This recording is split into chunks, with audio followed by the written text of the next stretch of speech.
Hey, it's BessieLB and I'm back again with another review from TraderJoes. Today I'm going to be discussing some wraps. So they're fairly new to TraderJoes. Let me show you guys what it is. This is actually the cover of it, which will be easier to show you. It is called the Jicama wraps from TraderJoes. Okay? So for you guys that don't know what jicama is, it is a plant that originates from, I believe, like Latin cultures, kind of like South America. And I think they said also Mexico is where a lot of this originates from. Oh, here it is. Native to Mexico and South America, jicama has been a staple in certain cuisines for centuries.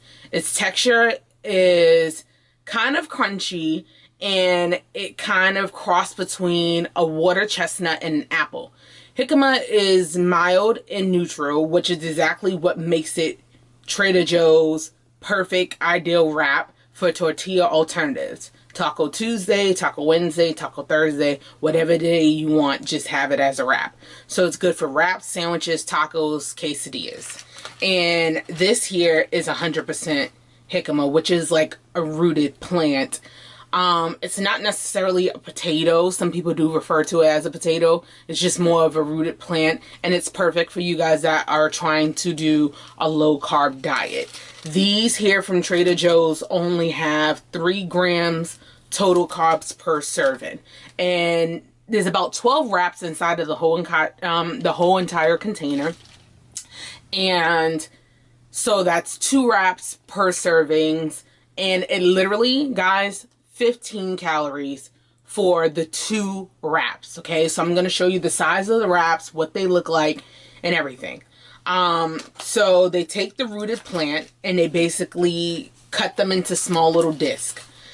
What I'm going to show you is actually how I prepared them. Before I bought them from Trader Joe's, I heard all about this, and the person that was preparing jicama wraps for like tacos and things home styled was originally taking the actual plant and preparing it themselves and cutting it into circles, etc.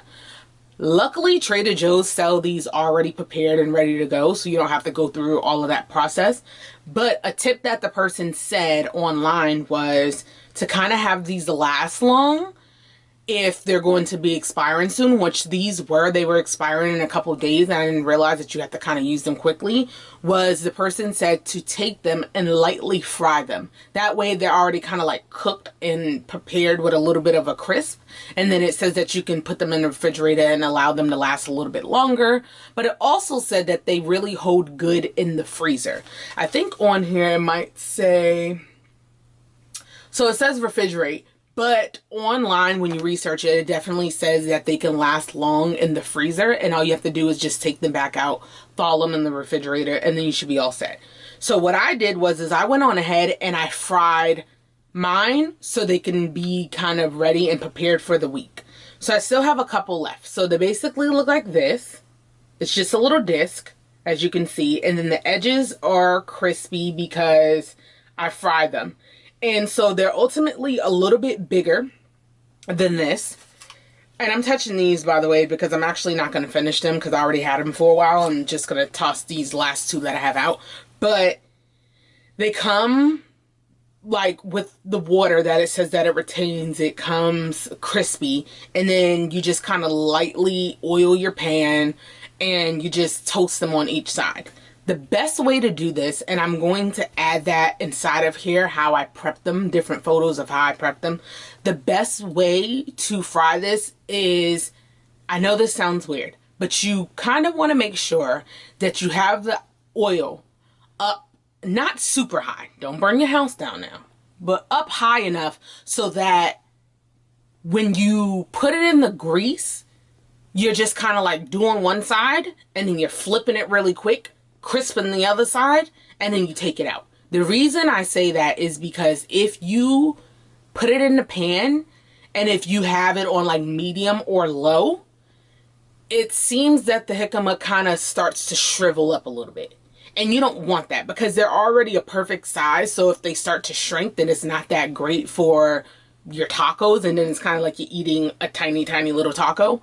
So I suggest to turn up the heat, make sure it's nice and hot, put it in there, let it crisp on one side, flip it over, let it crisp on the other side, and then take it out. Make sure that you have paper towels ready because it's definitely like an assembly line.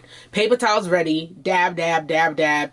And then I took the container that it comes inside of this container. I took parchment paper, which is this, and then as you can see, it absorbs some of the oil, and then I just stacked them on top of here. So it came with 12 in here. Like I said, I have 2 left, but I didn't finish it. So I don't know, I'll probably toss these out or whatever, but this is the best way. And I actually bought 2 of these. So these were in the refrigerator and I still have some left in the freezer.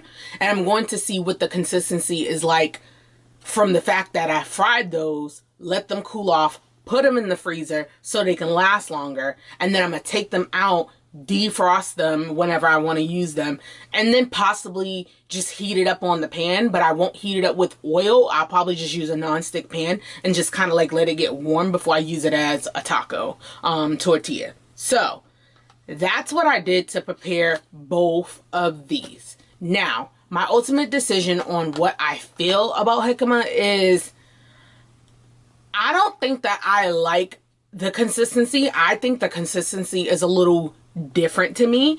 As it said that it is kind of like a crosshair between water chestnuts and apple. It is. I love apple consistency, but I like apples in certain things. When I'm eating this as a savory situation, as far as wanting to eat like marinated pork and chicken and all that stuff, I'm not gonna lie, it kind of threw me off. And it can be, sometimes we get into our own heads, it can be that it threw me off a little bit because the meat has like a certain chewy consistency, and then the discs are a little like crunchy, if that makes sense. It's like crisp. So you're like, I don't know if I necessarily love that consistency. So I don't necessarily feel that I would purchase them again to use as tortillas for tacos. I'm trying to see if maybe the ones that I have in the freezer, what I can do, because I like to take things and still use it and not waste it, is if I take those from the freezer and if I maybe make like turnovers, like maybe if I take them and like, I don't know, use some sort of fruit like apples or some sort of filling like whipped cream or something and put it in there, and then just kind of like roll them a little bit with a fruit and like kind of put cinnamon on top, some sugar or something. Maybe I'll like it with that because I feel like the consistency versus what I'm eating it with matters. I know that sounds really weird. Some people are probably like, why does that matter, Bessie?